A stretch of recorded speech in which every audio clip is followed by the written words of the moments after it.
Are you a huge gamer? Like, so much of a gamer that you like to hold tournaments with your friends and family.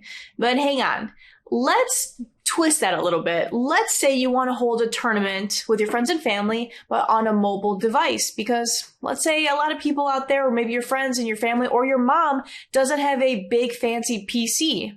My mom doesn't. But what we all have is a mobile device. Frankly, would give you more flexibility to play with a larger audience around the world. And let's say there's a platform already out there that can do that. And on top of that, you can get rewarded by just participating, and you can get rewarded in crypto or in NFTs, which that is huge. In this episode, I'm going to be talking to the co-founder and CEO of Ignite Tournaments, Krystal Yang. Ignite Tournaments is the world's first play-to-earn mobile esports tournament organization and streaming platform with payouts in crypto and NFTs. Ignite Tournaments make it possible for any mobile game to be play-to-earn. And in this episode, we're actually going to be looking at the demo of what the platform is going to look like and how we're going to get rewarded with our favorite games. So, with that being said, let's get into it.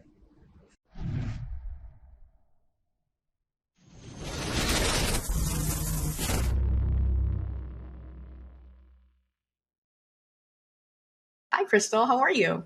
Hi, no, I'm doing great. Thanks so much for having me and Ignite on your show. My pleasure. It's so cool. And you know what's crazy? I was watching one of your last interviews and something really stuck out to me. Obviously, we're going to touch more on what you've done in crypto and what you're trying to do. In the interview, you said you accidentally became the #1 player in the world of defense games. You said the word accidentally. So what?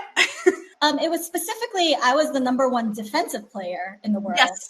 in this game called Final Fantasy 15, A New Empire, which is this mobile strategy war game. So it's basically like an MMO war strategy game with like a Final Fantasy skin. So it's not actually Final Fantasy. And the reason why it was accidental was because it wasn't like I set out to become #1 in this game. I actually started to play the game because I was on a sabbatical from the music industry, where previously I had like started this events management production marketing company, where I was bringing over like the world's biggest K-pop stars, some of the world's biggest K-pop stars from South Korea to tour across North America. And apparently I ate too much pizza. It's apparently possible to eat too much pizza when you're on tour, because I wrecked my health during that time. And so that's why I took a sabbatical.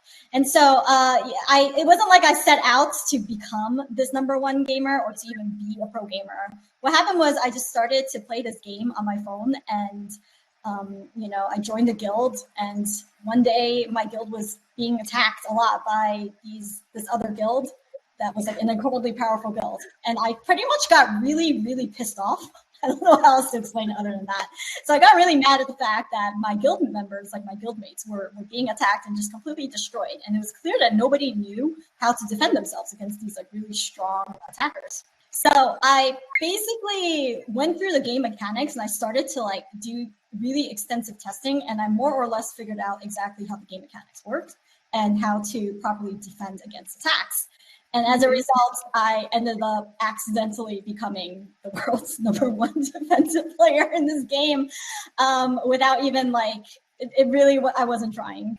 Moving on to that, and then I'm sure that's kind of like the lead almost creation of Ignite Tournaments. I wanted to know more about, on your side, what really has led into the creation of project and what your team has created. Well, I mean, like I mentioned, I was, as like being the world's #1 defensive player in this game, I was competing also with like the top competitors in that game. Like these were the most competitive, the most talented gamers worldwide, like the top attackers, the top strategists, the top teams that were competing in these like global tournaments, really. These tournaments lasted like 24 hours long. So for 24 hours straight, you cannot sleep. You're Holy in crap. a team. Yeah, because it's like to stay up for 24 hours? That's right. You stay up for 24 hours and you can't sleep for 24 hours, and you're literally just competing, because the whole idea is that it's like a control point that you have to take. And so whoever manages to hold this control point for the longest period of time, whichever team manages to do that wins. And so if one person is like, if one team is holding the control point and you're like team B, your goal is to knock team A out of the control point and then take over that specific control point. And so that's generally how that worked. It was like a time-based control point sort of tournament. Oh my God. I cannot believe like how much like caffeine was in your system to keep up, or were you naturally just awake for like just 24 hours? Maybe it was just the rush of the game. No, it was actually a lot of you had to have so much caffeine. People regularly like fell asleep during the actual tournament, so we would all be on call together, right? And I think the worst was when the actual team lead fell asleep once, and we're just like, okay, we lost. There's just that's crazy. So, yeah, so that did definitely happen.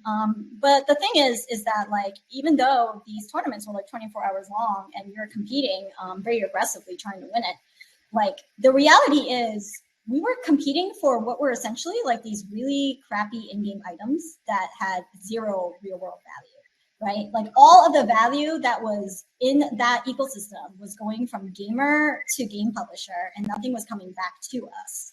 And so it kind of stopped making a lot of sense because, like, especially if you consider the fact that these game items, like, it wasn't even like they conferred great benefits to us. And if they did, maybe that would have made more sense. The problem was it's like whatever it is that we won, 2 weeks later, the publisher would deprecate it. So it became a completely useless item that we ended up like having, like we spent all this time competing for it, and then it's useless. And so this kept happening over and over. And after 2 years of it, like I think by March of 2019, the game publisher did this insane thing where they not only deprecated like items that we won, but they literally deprecated the entire game.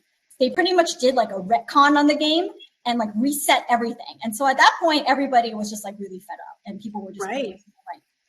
And I was very frustrated because like, you know, these were like some of my closest friends, and like I don't want them to quit. So I was like, okay, guys, like there's got to be a better way. You know, like, do you want to just compete for real money in a real tournament? And they were like, yes, you organize it. And so, I mean, at the time, I was more or less like probably one of, if not the most recognizable face in the community, so to speak. And so as a result, people had a lot of trust. And so they asked me to organize this tournament, and I went and I looked on my phone for an app that would allow me to organize a mobile tournament. And I found out it did not exist. Like basically there is this app that allows you to like participate in tournaments, but like the tournaments that you can, the kind of games that you can participate in, like tournaments for are like solitaire. And I don't know about you. Do you play solitaire? I don't play solitaire. Solitaire, right? No. Wait, solitaire is the... I'm trying to like remember the game of solids. I have a computer in front of me. I can it's literally like a card game. Yeah, it's a card game that not a lot of like Gen Z or millennials play those kind of games. I remember I think my grandma was playing it a long time ago, and she was very good at it. But no, I don't. It's been too long since I played it. Yeah, that's right. And so it's just that particular platform just did not support the sort of games that I wanted to play. And then the existing tournament platforms out there they were like for PC and console games. They were not for mobile games. There was like no integration between the actual mobile side of things and like the computer side of things. Like you would literally need a computer to run a mobile tournament, which kind of made no sense to me because I'm like, wait, if it's a mobile tournament, you should just be able to do it from your phone. Right, from your mobile, right. Yeah. And so when I realized that this thing did not exist, I was like, oh, I guess I have to just create it. And so that's how my tournaments came to be. And it all originated because I was literally just like pissed at the fact that my guildmates were getting attacked. Funny. Well, that's incredible. That's an incredible story. And it's inspiring too that you were the first one to create something like this. I guess we can go maybe straight into it. So like, what are the issues that your application Ignite is trying to solve? Basically, Ignite is a mobile app that you can download directly onto your phone, either Android or iPhone. And, so it can be for both. Okay, cool. Yes. Nice. So once you download it and you go through a very easy registration process, which is it's literally you just fill out your information and you verify your email who you're in. Now you can actually see like our home screen, and from here you can see like, the popular guilds, the different tournaments that are coming up. And let's say you want to participate in a tournament. Your goal is to like, all right, let me see what tournaments I can compete in. So you click on the tournaments button, and this will take you to our screen with all of our different tournaments that are coming up. So you can then like go through the different tournaments. You can pick a game. And once you do pick a game, you can see all the details for the game, such as the rules, the different prizes, the upcoming schedule, participants, the upcoming brackets for the tournament, if it is a bracketed event, and any sort of announcements. So basically, you're able to see the actual details for a tournament that was already created. And now you can just join. So once you are on this screen, it's pretty much going to ask you to pay for your entry fee in Tanka. So Tanka is Ignite Tournament's platform and utility token, platform utility and governance token. It is the means by which all of the transactions are paid for on Ignite, as well as how we govern our DAO. And it is also what informs the logic of the play-to-earn model in Ignite. So the way it works is that when you actually pay for your entry fees in Tanka, it is staked. Oh, so there is an entry fee. So sorry, so once I join into this app, it's not like I can play right away for free. I would have to buy in your token.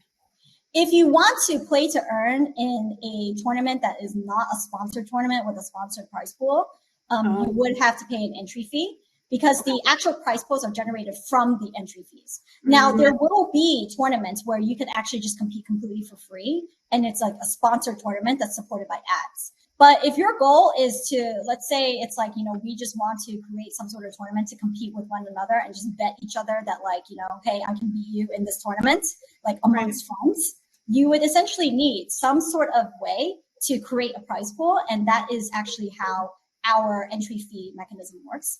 And it's not just actually paying for the prize, like the prize pool itself. It's not just like the entry fee. Because like with most entry fees, like, you pay like, let's just say it's like $10, right? And then you have 5 people competing, that's $50. With Ignite, it's different because like we generate a prize pool that's specifically for every tournament, but that prize pool is actually a mini yield farming pool. So actually for the entire duration of the tournament lockup period, which is from the moment that you actually join until the conclusion of the tournament, you're yield farming. So you're farming for more Tanka. So instead of it just being like $50 that's in a prize pool that doesn't grow, because you're earning yield as the tokens are locked for the entire lockup period, you're essentially farming. And this is actually exactly how our play to earn model works, because you're actually earning. And on top of that, you're competing for NFTs. So with the NFTs, we actually generate one NFT on chain for every single tournament. So for every tournament, there's an NFT that's associated with it. But other NFTs, which are like sponsored NFTs, can also be part of the overall prize pool. So, we can definitely talk about that in a little bit. Seeing this like in front of me, I'm always curious on the people that are not into crypto, but they're all about the games. They're all about loving and hosting, and creating more money with their friends or family or whoever. So let's say, I don't know anything about crypto. Is it easy to kind of put in money? How does that look like? Yeah, absolutely. So we actually built this application not just with crypto native gamers in mind, but with all gamers. There are 2.9 billion gamers around the world, and the vast majority of those gamers not only are not crypto native, but don't even know what cryptocurrency is. And so to that end, we actually made it very easy for gamers to be able to compete on Ignite using Tanka, because if there is one thing that every single gamer understands, it's in-game currency. We understand that we cannot do anything in a game without having to spend some sort of weird currency that's maybe named something very strange, like, I don't know, some sort of like magical gem thing, right? So in our case, what gamers will understand is if they purchase this thing called Tanka, they can earn real money, right? So to that end, we actually have fiat on-ramps that allow you to add a credit card. And once you add your credit card or debit card, you will be able to purchase Tanka with a few clicks of a few buttons. And then you're able to stake your Tanka on chain. And once you do that, now you're ready to compete, and you can confirm your participation, and the countdown begins, and you can go to the game. So That's so convenient. You have no idea how many times where I'm like, I have to transfer this, I gotta buy this, and then I gotta pay fees, and then put it through like an app. It's tedious. You're creating a really, really easy access for anyone and everyone. yep, that's right. So it's as long as it's a skill-based, Right. mobile, compatible, non-porn game. What's a non-skill base? I'm just trying to think of the other games that are non-skill base. Poker, for example. So anything that is Oh, like yeah. a game of chance. So games of chance usually are games where you are not the end result of what you're doing in the game has nothing to do with your skill. It's like it can be like some sort of like just random chance reason why you were able to get this result, or it's some sort of like specific mathematical like equation, right? Like count, for Right. example, think of like card counting or something like that, right? So pretty basically, there is, as long as there is any level of skill, so whether that's like, strategical know-how or like technical knowledge or some sort of like even just like your hand-eye coordination, like having really good dexterity, or being able to just be like a really really good shot when it comes to like being in like first-person shooters, for example. Right. Those are skill-based games.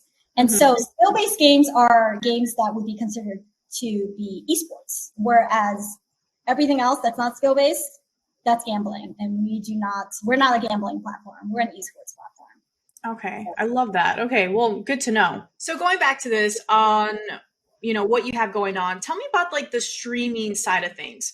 Can I, like, let's say, I guess I'll give an example with Counter-Strike. You know how you can be a spectator and you can just kind of watch, and sometimes I don't really want to play. Is there something like that where my friends can just watch? Yeah, absolutely. So when you actually click go to game, what happens is that your screen just starts to record and you start to stream live. Because we did not just build Ignite for gamers, we also built it for anybody who loves gaming and wants to watch it. So if your friends want to watch you compete, they just download the Ignite app and then they go to the live streams here and then they'll just find the tournament you're in. And now basically it's like Twitch. It's pretty much like watching Twitch, right? So Whoa, that's yeah, so cool. they're able to see the actual match itself. And they can also like chat if that's what they want to do, or they can switch between specific streams. That's something that they're also able to do. And one of the things that they're also able to do, like, as I mentioned, there is this chat right here, but we actually also have built-in chat functionality that allows you to add friends to your actual friends list and DM them. Because like, what if you meet like a really cool gamer in one of our global chats, like, the Arena of Valor chat, for example, and you want to be able to form up a team and then create a tournament together, like that's something that you totally would be able to do.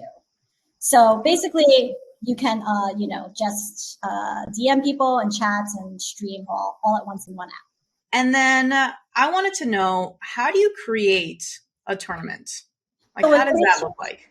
so with tournament creation, all you do is you click on the organize button down here, and then you're able to then begin creating a tournament. So like I said, Ignite is like fully game agnostic. So, any game will work with us as long as they meet our criteria. So we actually have like a list of, you can think of it as like a whitelisted game library. So it's not really a true game library the way like Xbox's game library works. It's more just Right. like a white list of games that you can like create tournaments with. But if your game is actually not on our list, all you have to do is ask for it to be added. We check to make sure it's like, a And yeah, mobile skill-based non-pornographic game, and then we just right. list it. And then from there on, the tournament creation process is 100% permissionless, which means anybody can create a tournament.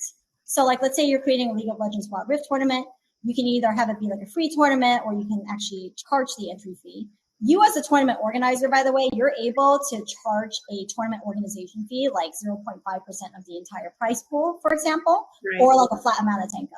And speaking of prize pools, we actually have unlimited splits with the prize pools. So like, if you wanted every single person in your tournament to win, like let's say you have 100 competitors, you would be able to do like 100 winners, because we can have 100 prize splits based on percentages, for example.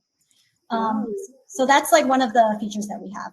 But the thing that's actually like, basically like the way that we actually created Ignite tournaments, tournament organization functionality and features, was that we were thinking not just about gamers, but also about guilds, game publishers and professional tournament organizers, because we want to create the tournament application that everybody uses to create and organize their tournaments. So this will allow users to be able to create as simple of a tournament as you want or as complex. So to that end, we have extremely deep granular settings, like hyper granular settings, that allow tournament organizers to create extremely powerful, highly professional tournaments. So not only do you just fill in like the about section of the tournament, as well as all the rules, but you're actually able to skin your tournament however you want with your branding.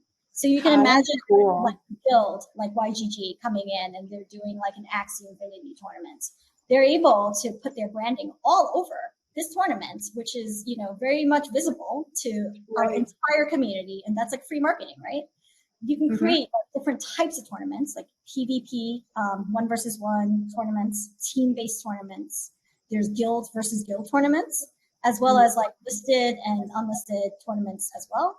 We have every single type of bracket you can imagine underneath the sun for your tournament.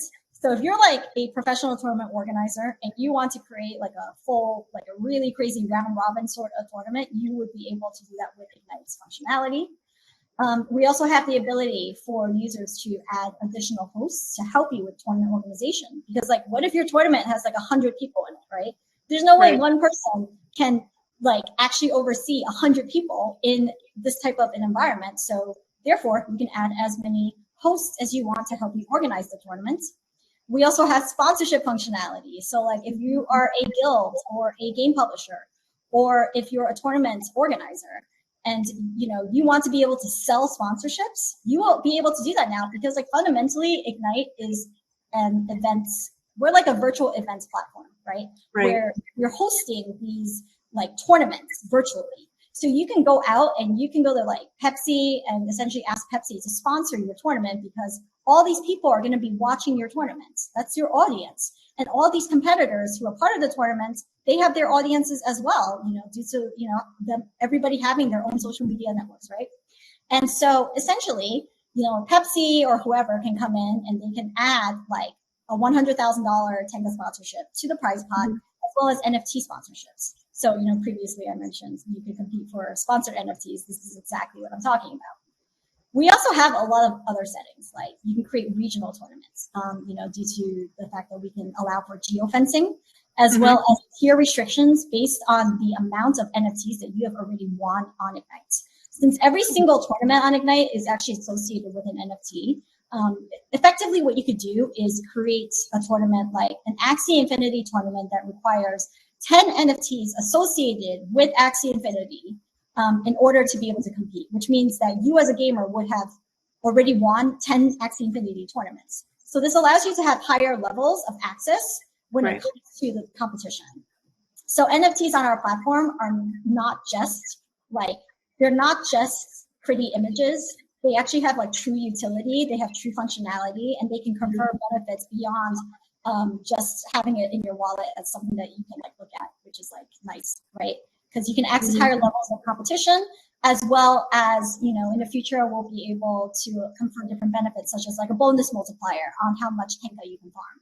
Crazy, because it almost seems like you've literally thought of every single thing, but also you're like a true gamer. So it's incredible what you and what your team has created. Now, I'm curious, like, how do you decide on like the winner? Yeah, so basically, there's two different ways that tournament results are determined on Ignite. And it largely has to do with whether or not the game is integrated with Ignite. So even though we do not require direct integration to work, we do integrate with some games. So for games that are not integrated with Ignite, we use on-chain consensus voting in order to validate all the results. And the way this works is like this. So the tournament organizer will select the actual winner. So like, let's say this is like Royal Phoenix versus JTDVH over here, and Royal Phoenix wins the actual match. So the tournament organizer will select that Royal Phoenix won the match and save it. And then what happens now is that like this goes to consensus voting, where you can begin voting. And what everybody in the actual tournament itself, like all the competitors, receive this little pop-up that's like Royal Phoenix won this match, confirm or disagree.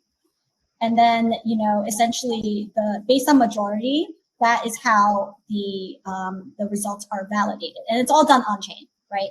So once we validate that, yes, this individual did in fact win the match, either the next match will start if it's like match 1 out of 3, or if it's actually the final match of the tournament. What happens instead is that a smart contract is triggered, which notifies our human compliance team. The human compliance team then checks all those video streams I mentioned before to make sure that there was no cheating, that there was no botting, or any sort of like bad acting or malicious activity on our platform. If we see people are cheating or like that there's some sort of bad acting on our platform, because the tokens are staked, we can slash them. So that's actually our anti-cheat mechanism, is by slashing. Whoa. Yeah. And so wait, yeah, question. So let's say I have, tons and tons of your guys' tokens. And, I really wanted to win this one game, so I did cheat. Does that mean you're going to slash a portion or everything that I got? So it really depends on the, right now, it's going to be at least 1% of everything that is staked, which I think is pretty much like a industry benchmark when it comes to slashing. This is something that we are in the process of trying to decide, and something that we hope our community can also chime in on, in terms of how much is slashed, right? But the one thing that like bears consideration is the fact that like when it comes to the entry fees, everybody will actually be staking the same exact amount of entry fees. You can't technically stake more than whatever the entry fee is. So like, let's say the entry fee is 100 Tanka, that's all you can stake. Even if you have like 10,000 Tanka, you can't stake that 10,000 Tanka.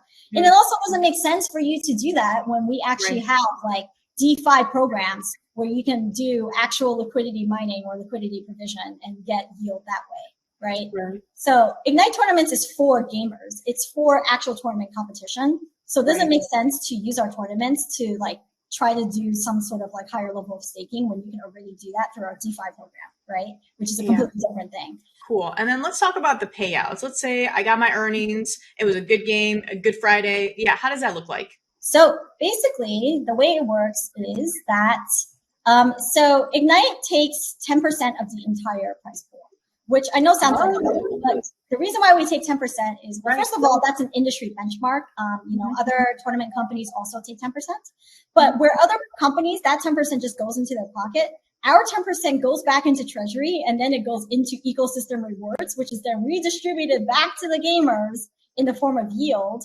So, this yield gets paid to stakers, liquidity providers, as well as to our community members who are actually playing the games. So this is actually how we make our play to earn model fully sustainable, is because we're taking that 10% and then we're like redistributing it back into the ecosystem. And a portion of that 10% is also paid out to our partners. So any games that directly integrate with us, if games integrate with us, the entire like process for like, tournament results, match adjudication, it's 100% automated. It's 100% like trustless and decentralized, right? So obviously we want games to integrate with us because that's a much better sort of format. And so for them, we profit share with them. So a portion of that 10% goes to them. And the same also goes with guilds that are actually on our platform, using our platform. So guilds who integrate with us and bring their guild members onto our platform, we also profit share with them. So a portion of that 10% goes to their communities, because Ignite is fundamentally about, we're like a community driven sort of platform and ecosystem. And we really believe in the idea of play to earn, where we're rewarding every single participant in our like ecosystem, whether you are a liquidity provider or a game publisher or a tournament organizer or like just a normal participant, or if you are somebody who is a guild, like let's say you're running a guild, every single person that interacts with Ignite gets rewarded in some way. So after our 10% is taken, and after the tournament organizer takes their cut, if there is one, because that's actually optional, like perhaps some tournament organizers may just want to do it for free. Whatever is left over goes to the winner directly to their Ignite Tournaments app, wallet, which is directly in the actual app. So it just comes straight here, and it's basically the entire prize pool plus whatever it is that winner farmed. And this is also where the NFTs go. So this is a fully, it's a multi-currency, non-custodial wallet. So we do not have custody of any of your funds or your NFTs.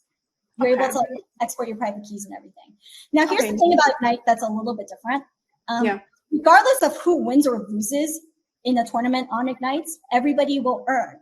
So even if, like, let's say, we're in a tournament and you lost your initial entry fee, and let's say your initial entry fee was like 100 Tanka, but during the course of that lockup period, you farmed 10 Tanka, you get to keep that 10 Tanka no matter what, right? Mm-hmm. We will still reward you just for participating, just for locking up your tokens.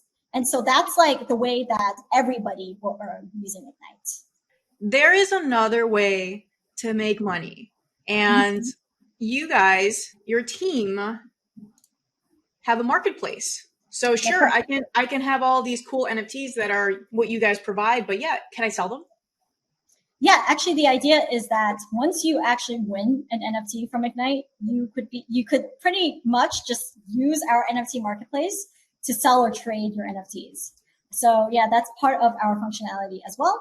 And in the future, of course, our marketplace will support other NFTs like we mentioned earlier. Oh, so in the future. So let's say if I have, a CryptoPunk or whatever, could I even store it there? The CryptoPunk you would have to bridge it into the ecosystem.